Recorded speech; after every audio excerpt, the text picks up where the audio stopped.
Good morning, नमस्कार। मैं हूँ प्रकाश मेहरा।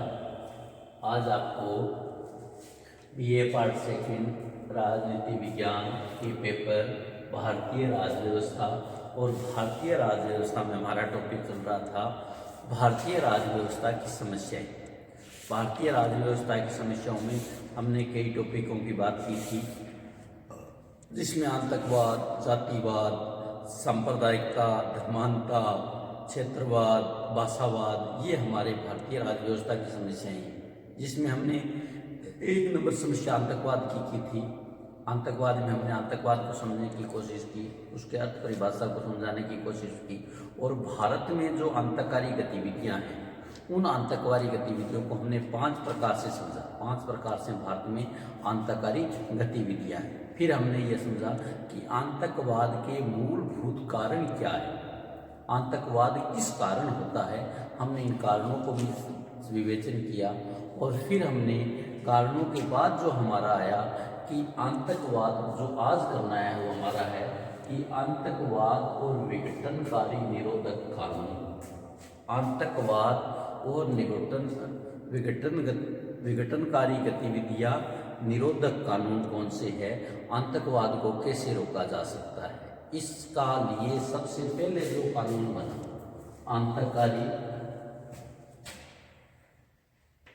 आतंकवादी और विघटन गतिविधि ब्रैकेट में निरोधक यानी रोकना, आतंकवादी और विघटन गतिविधि कानून 1985। कानून 1985 पहला जो कानून हम यहाँ अध्ययन करेंगे आतंकवाद से संबंधित, ये कानून हमारा आता है 1985 में, जो मई 1985 में बना। मई 1985 में इसे बना है, या आतंककारियों को रोकने के लिए 1985 में आतंकवाद विघटन गतिविधि निरोधक कानून मई 1985 में बना। आतंककारी गतिविधियों से निपटने के लिए तत्कालीन जो पूर्व के कानून थे उनमें संशोधन करके उन्हें अधिक सख्त बनाया गया, और सरकार को आतंकवाद से लड़ने के लिए व्यापक अधिकार दिए गए। पहला जो संशोधन आतंकवाद विघटन गतिविधि निरोधक कानून मई 1985 में किया गया, उसमें पहला संशोधन भारतीय दंड संहिता की धारा 124 कै में किया गया, जिसमें सरकार के विरुद्ध किए गए कार्य को राजद्रोह माना जाएगा, और राजद्रोह की पूर्व में जो निर्धारित वर्षों में सजा थी उसको उम्र कैद कर। दूसरा संशोधन इसमें किया गया, दूसरा कानून संशोधन सशस्त्र कानून में किया गया। अशांत क्षेत्र में जिस किसी के पास बिना लाइसेंस या अधिकार के शस्त्र पाया जाएगा उसे 3 वर्ष की सजा होगी। पहले ये सजा मात्र 6 महीने की थी। अशांत क्षेत्र में निवारक नजरबंदी कानून के दायरे को और अधिक बढ़ा दिया। अब ऐसी व्यवस्था की गई कि पुलिस के अराजपत्रित अधिकारियों को अधिक प्रभावशाली ढंग से कार्य करने के कुछ और अधिकार दिए गए। इसके अतिरिक्त उपयुक्त जो 3 कानून थे उनमें यह व्यवस्था की गई, अगर किसी आतंकवादी कार्रवाई के फलस्वरूप किसी की जान जाती है तो अपराधी को मृत्युदंड की सजा दी जा सकती है। बहस के दौरान प्रतिपक्ष नेताओं ने अपनी उस पुरानी आशंका को दोहराया कि सरकार इस कानून का प्रयोग राजनीतिक उद्देश्यों के लिए कर सकती है। आशंका निराधार नहीं है, इस संबंध में सतर्कता बरतने की आवश्यकता है। फिर इसके बाद ये तो हमारे कानूनों में संशोधन किया गया 1985 में।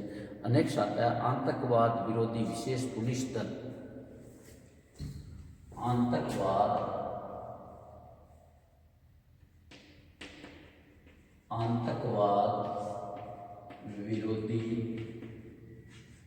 आतंकवाद विरोधी विशेष पुलिस बल, आतंकवाद विरोधी विशेष पुलिस बल अथवा अन्य सैन्य बल, अथवा अन्य सैन्य बल, पुलिस बल अथवा अन्य सैन्य बल। आतंकवाद के विरुद्ध कार्रवाई के लिए कारगर आतंकवाद विरोधी संगठन की जरूरत है। सरकार ने कानून बना दिया, उसमें कारगर किस प्रकार से किया जाए इसकी विशेष जरूरत है। आतंकवादी से बढ़ते खतरे को निपटने के लिए अनेक देशों में विशेष इकाइयों का गठन किया गया है। पश्चिमी जर्मनी में GSG9, ब्रिटेन में SAS और अमेरिका में ग्रीन बेरेंट्स और रेजर्स का गठन किया गया। इजराइल के पास भी आतंकवाद से निपटने के लिए विशेषीकृत कमांडो बल है। ये आतंकवाद विरोधी कमांडो कितने सक्षम हैं इसका पता तब चला जब इजरायली कमांडो ने एटेम्बी हवाई अड्डे पर धावा बोलकर अपने बंधुओं को मुक्त करा लिया। भारत ने भी आतंकवाद से निपटने के लिए कोई कारगर संगठन नहीं है। आतंकवादी गतिविधियों को निपटने के लिए केंद्रीय सचिव मंडल का अलग से एक दल, अलग से एक सेल बनाया गया है। वह भी बहुत कारगर सिद्ध नहीं हुआ। यह सेल रिसर्च एनालिसिस विंग के एक भूतपूर्व प्रधान के अंतर्गत कार्यरत है। हमारे अर्धसैनिक बल जैसे केंद्रीय रिजर्व बल, केंद्रीय रिजर्व पुलिस बल, CRPF, सीमा सुरक्षा बल, BSF, असम राइफल्स, भारत सीमा पुलिस बल, ITBP, केंद्रीय औद्योगिक सुरक्षा बल CIAP भी आतंकवाद की रोकथाम करने में पूरी तरह नाकाम रही है। मुख्यतया केंद्रीय रिजर्व बल और असम राइफल्स आतंकवाद विरोधी गतिविधियों में संलग्न है।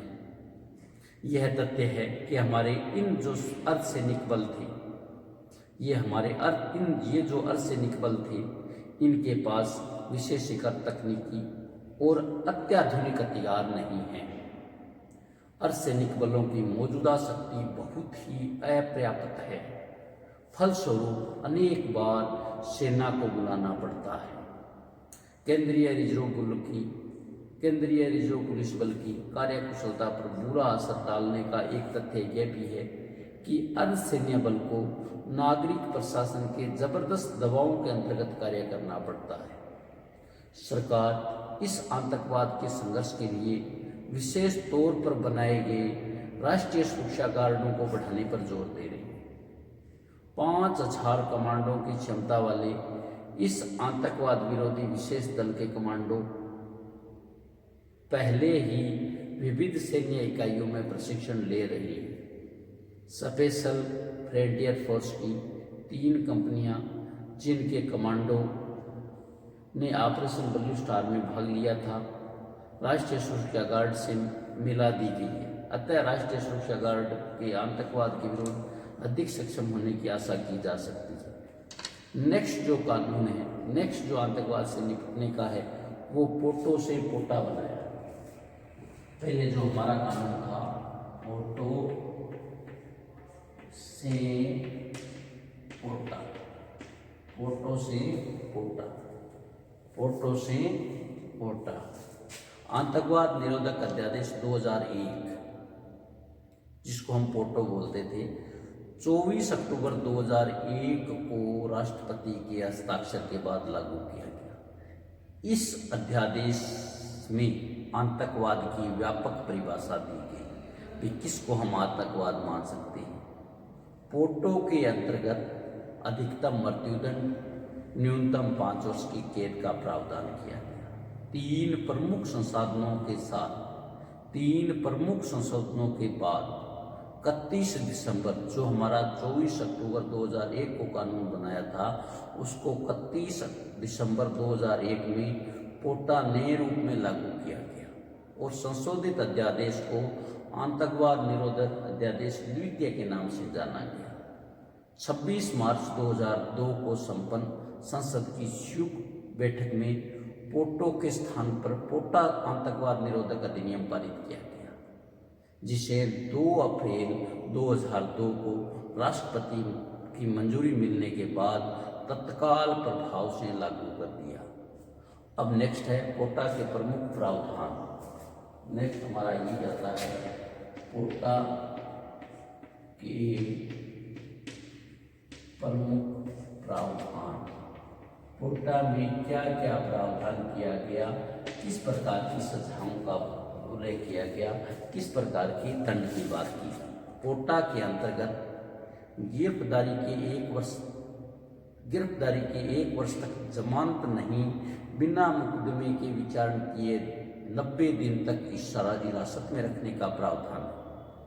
कत्लेआम मचाने वाले आतंककारियों को मौत की सजा संभव है। आतंकवाद की अन्य कार्रवाइयों के लिए उम्र कैद की सजा का प्रावधान है।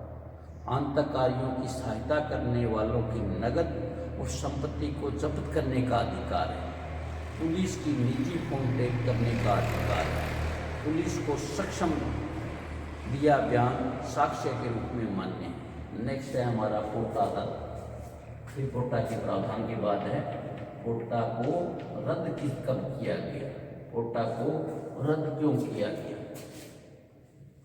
21 सितंबर 2004 को केंद्र सरकार ने विवादास्पद पोटा को निरस्त करने के लिए एक अध्यादेश जारी किया, जिसका दिसंबर 2004 में संसद का जो कानून है हमारा, उसके द्वारा निर्मित कानून द्वारा विधि द्वारा पोटा को निरस्त कर दिया गया। तथापि आतंकवाद से निपटने के लिए गैर कानूनी गतिविधि निवारण अधिनियम जो 1967 में बनाया गया था, उसको अधिक प्रभावी बना दिया गया और संशोधित अधिनियम में आतंकवादी की व्याख्या करते हुए राष्ट्र विरोधी गतिविधियों में शामिल लोगों को मृत्युदंड का प्रावधान किया गया। इस प्रकार आतंकवाद से निपटने के लिए सरकार ने आतंकवाद विघटन गतिविधि निरोधक जो कानून बनाए उनकी हमने बात की।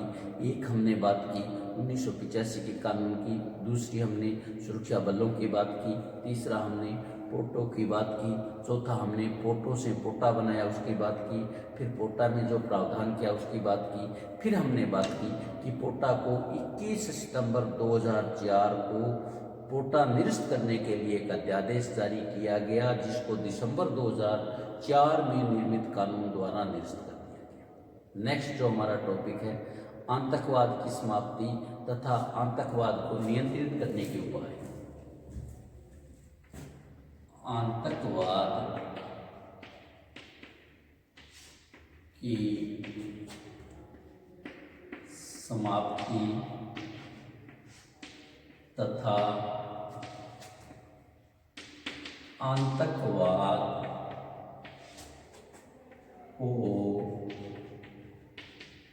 नियंत्रित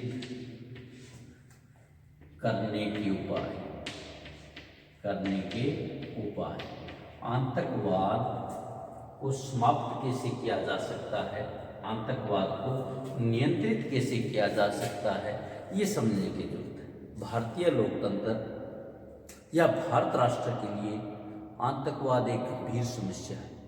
आतंकवाद सामाजिक, सांस्कृतिक, राजनीतिक, आर्थिक और बहुत सारे आयाम हैं जिसके समक्ष एक गंभीर समस्या है। अतः इसे नियंत्रित करने के लिए सभी स्तरों पर प्रयत्न किए जाने की आवश्यकता है। आतंकवाद की समाप्ति और अधिक समाप्ति संभव न हो तो नियंत्रित करने के लिए राष्ट्रीय स्तर पर बहुत कुछ किया जाना है। इस संबंध में कुछ सुझावों की जरूरत है, जो सुझाव इस प्रकार है। नंबर 1, राष्ट्रीय समस्याओं पर आम सहमति तैयार करना। नंबर 1 इसका है आतंकवाद को खत्म करने का तरीका कि राष्ट्रीय समस्याओं पर आम सहमति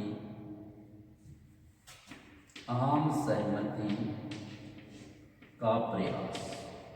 सबसे बड़ी बात है जो राष्ट्र की समस्या है उन समस्याओं पर आम सहमति नहीं बनती। आम सहमति नहीं बनने से जो युवा वर्ग आतंकवाद का सहारा देता। तो आम सहमति के लिए क्या करना, आम सहमति का प्रयास करना। आतंकवाद केवल कानून या प्रशासनिक व्यवस्था का ही प्रश्न नहीं है, बल्कि इसका प्रमुख पहलू राजनीतिक है। अतः आतंकवाद से निपटने के लिए राजनीतिक स्तर पर प्रयास किए जाने चाहिए। असम समस्या हो, पंजाब समस्या हो, जम्मू कश्मीर का प्रश्न हो, आवश्यकता इस बात की है दलीय हित अहित, चुनावी हित अहित को ध्यान में न रखते हुए समस्या को प्रारंभिक स्तर पर पूरी इच्छा और सामर्थ्य के साथ इसका समाधान ढूंढा जाए। समस्याओं को टालने से हल नहीं हो सकता, जबकि टालने से समस्या गंभीर रूप ले लेती है। राष्ट्रीय समस्याओं को दलीय राजनीति से ऊपर रखते हुए उसके संबंध में आम सहमति बनानी चाहिए। राष्ट्रीय समस्याओं में किसी दल से जोड़ने की जरूरत नहीं है, उस पर आम सहमति बनाई जानी चाहिए। नंबर 2, कानूनी और न्याय व्यवस्था में महत्वपूर्ण सुधार। कानूनी और न्याय व्यवस्था में महत्वपूर्ण सुधार। कानूनी और न्याय व्यवस्था में महत्वपूर्ण सुधार। 2 नंबर जो हमारा उपाय है आतंकवाद को नियंत्रित करने का, कि कानूनी और न्याय व्यवस्था में महत्वपूर्ण सुधार किया जाना चाहिए। हमें कानूनी और न्याय व्यवस्था को क्रांतिकारी सुधार करनी होगी। आज से 100 वर्ष पूर्व ब्रिटेन को आदर्श मानकर अपनाई गई कानूनी और न्याय व्यवस्था इतनी लंबी, जटिल और खर्चीली है कि साधन संपन्न अपराधी के लिए कानून न्याय के शिकंजे से मुक्त रहना एक सरल कार्य हो गया। विडंबना यह है कि हम 21वीं सदी में प्रवेश करने के बाद भी 19वीं सदी की एक उभाऊ व्यवस्था का भार ढो रही है।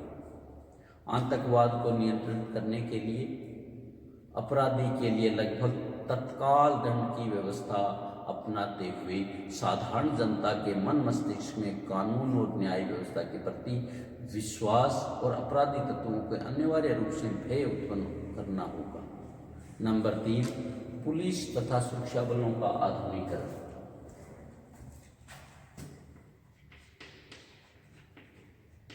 पुलिस तथा सुरक्षा बलों का आधुनिकीकरण।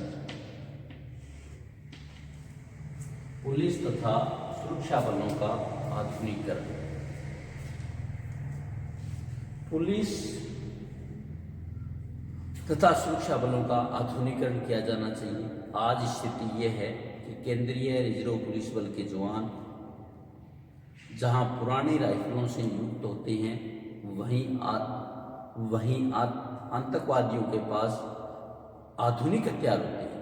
पुलिस और सुरक्षा बलों की सेवा शर्तों में भारी सुधार की जरूरत है। यदि हम उनके लिए मकान की व्यवस्था भी नहीं कर सकते, तो कठिन परिस्थितियों में उनके कर्तव्य पालन की आशा कैसे कर सकते। इस बात पर ध्यान रखना होगा कि आतंकवाद को दमाने के नाम पर पुलिस राज की स्थिति न स्थापित हो जाए।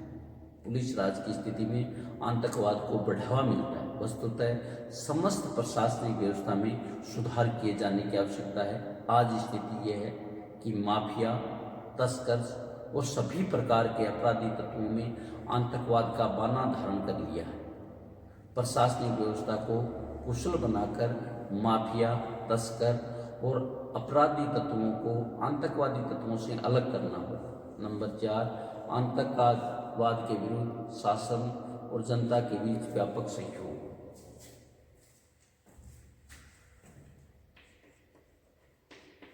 आतंकवाद के विरुद्ध शासन तथा जनता का विशेष सहयोग। आतंकवाद को रोकने का सबसे कारगर उपाय यह है कि आतंकवाद को जनता शासन तथा जनता का विशेष सहयोग। आतंकवाद को नियंत्रित करने के लिए यह अत्यंत आवश्यक है कि आतंकवाद के विरुद्ध सरकार और जनता के बीच व्यापक सहयोग स्थापित किया जाए। जन सहयोग के बिना किसी भी सरकार के लिए आतंकवाद को नियंत्रित कर पाना संभव नहीं हो सकता। अतः इस दिशा में सरकार और जनता को मिलकर काम करना होगा। हमें लोगों को आतंकवाद के भयंकर परिणाम समझाने होंगे।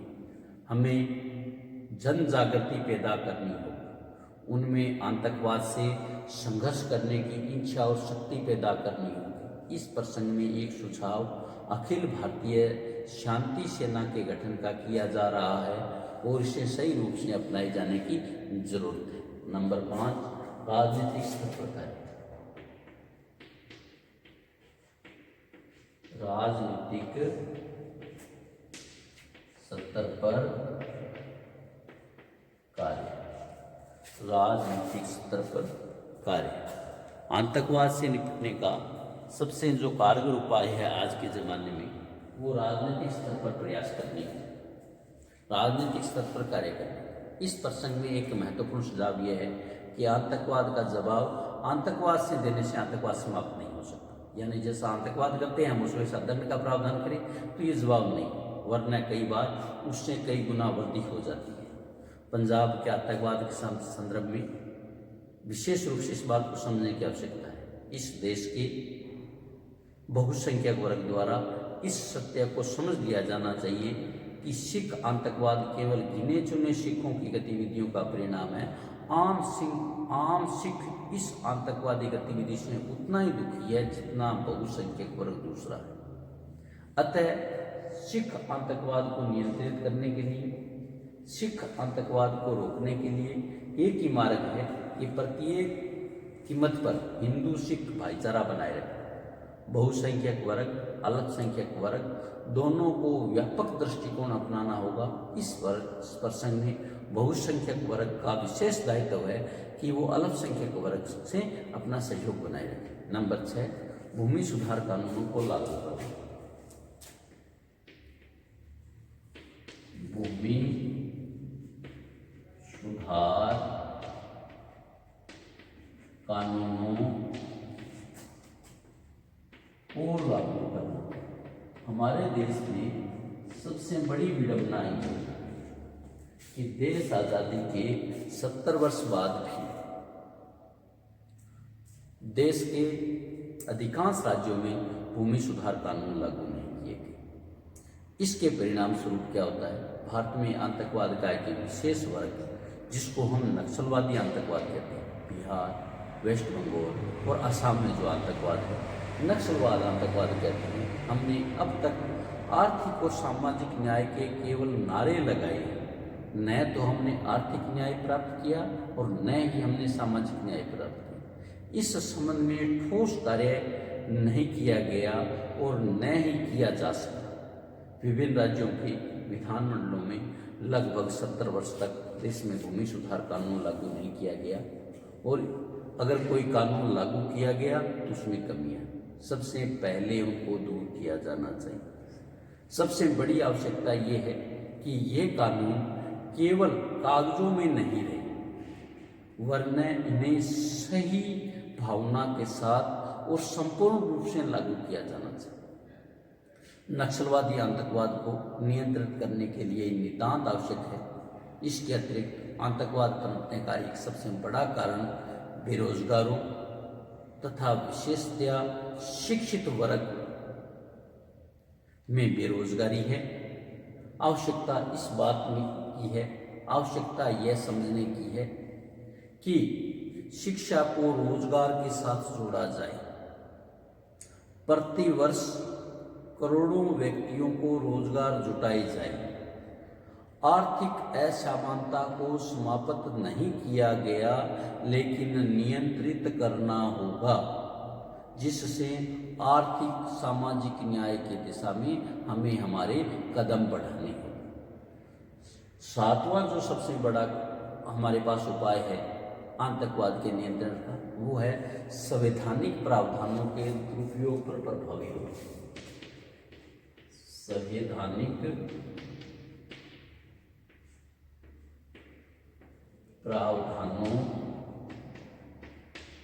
संवैधानिक प्रावधानों के दुरुपयोग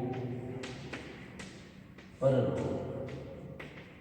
आतंकवाद या अन्य गतिविधि से निपटने के लिए जो कानून बनाए जाते हैं, उन कानूनों का दुरुपयोग होने की संभावनाएं रहती है। दुरुपयोग होता है तो उसको दुरुपयोग को रोककर भी हम आतंकवाद को नियंत्रित कर सकते हैं। आज पंजाब तथा जम्मू कश्मीर राज्य में जो स्थिति है, उसका सबसे बड़ा कारण यह है कि कुछ परिस्थितियों में स्वयं केंद्रीय सरकार ने संवैधानिक प्रावधानों विशेषतः जो राज्य में धारा 356 के तहत राष्ट्रपति शासन लगाने की बात है, आपातकाल की बात है, उसमें दलगत हितों को ध्यान में रखकर उसका प्रयोग किया है। सहकारिता आयोग ने अपनी रिपोर्ट नवंबर 1987 में अनुच्छेद 356 के आधार पर राष्ट्रपति शासन लागू करने की व्यवस्था का दुरुपयोग रोकने की आवश्यकता पर बल दिया। इस संबंध में कुछ सुझाव भी दिए सहकारिता आयोग ने। क्या क्या सुझाव दिए? उसमें प्रथम सुझाव था कि राज्य में राष्ट्रपति शासन अंतिम विकल्प के रूप में लागू होना चाहिए।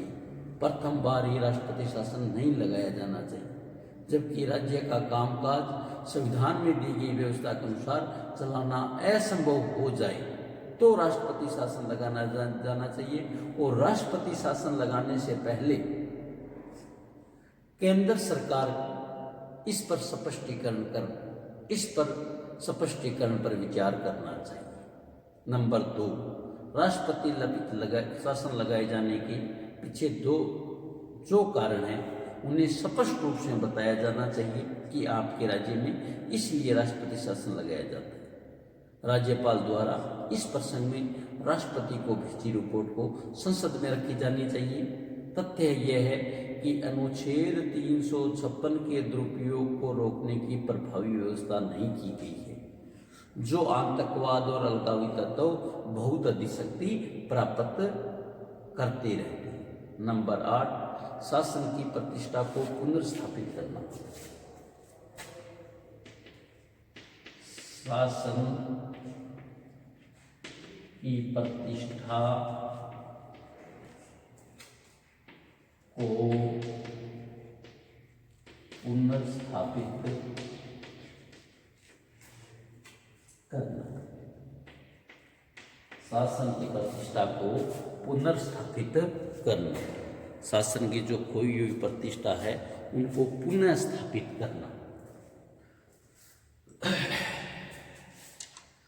पिछले लगभग 25 वर्षों से शासन, चाहे केंद्रीय सरकार हो, राज्य शासन हो, प्रतिष्ठा का बहुत अधिक क्षय हुआ।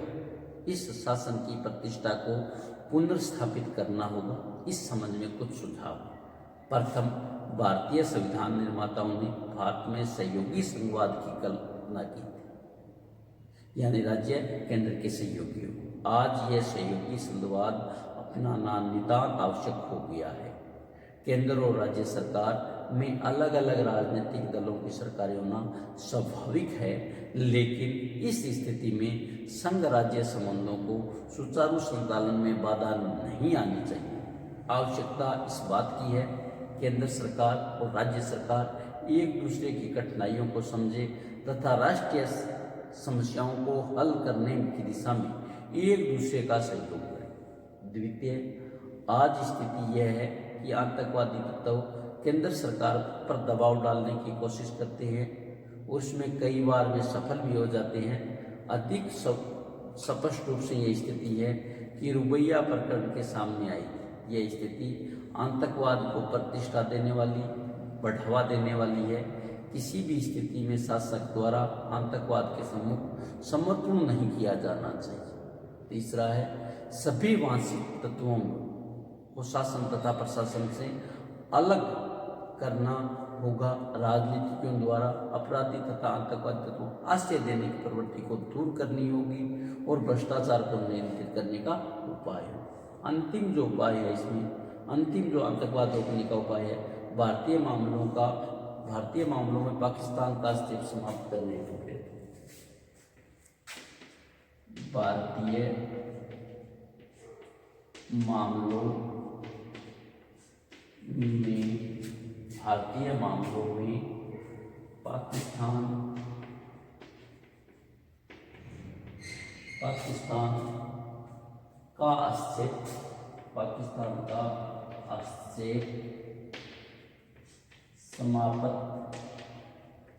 पाकिस्तान का हस्तक्षेप समाप्त करने हेतु भारत में जो आतंकवाद है वो अधिकतर पाक प्रायोजित है या पाकिस्तान प्रायोजित है। तो सबसे महती हमें आतंकवाद रोकने के सुझाव ये है कि पाक प्रायोजित या पाक समर्थित या पाकिस्तान का जो स्टेप है उसके रोकने के प्रयास करने हो। भारत में आतंकवाद का एक प्रमुख कारण पड़ोसी राज्य पाकिस्तान द्वारा भारत में आतंकवादी दिए जाने वाला सारा प्रयत्न है। 6 सशस्त्र आतंकवादियों ने इंडियन एयरलाइंस के विमान एयरबस A300 का 24 दिसंबर 1999 को अपहरण कर लिया गया और विमान अपहरण के पीछे पाकिस्तान का परोक्ष हाथ पाया गया। विमान में यात्रियों की रिहाई के बदले भारत सरकार ने 3 खूंखार आतंकवादियों को जेल में छोड़ने से सहमत होना पड़ा। हमें भारतीय मामलों में पाकिस्तान की इस दखलंदाजी को समाप्त करने के लिए सभी प्रयत्न करने होंगे, सभी संभव प्रयत्न करने होंगे। सर्वप्रथम पाकिस्तान से लगने वाली भारतीय सीमा को सील करना होगा। दूसरा, हमें अपने इस पड़ोसी को समझाना होगा कि हमारे इस मामले में हस्तक्षेप न करें और आवश्यकता पड़े तो शक्ति की भाषा भी समझाना होगा। इस प्रकार हमने आतंकवाद के टॉपिक को आज पूर्ण कर दिया।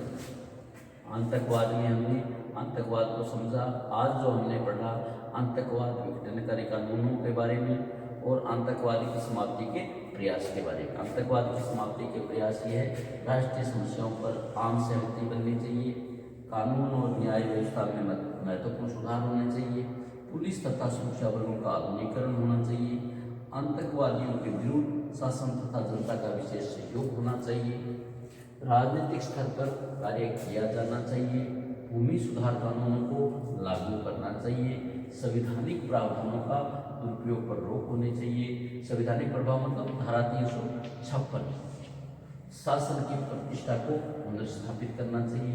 भारतीय मामलों में पाकिस्तान के हस्तक्षेप को रोकने के प्रयास करना चाहिए। थैंक यू, धन्यवाद। पढ़ते रहिए, नियमित अपने स्टडी रखिए क्योंकि परीक्षा मार्च में ही हो सकती है।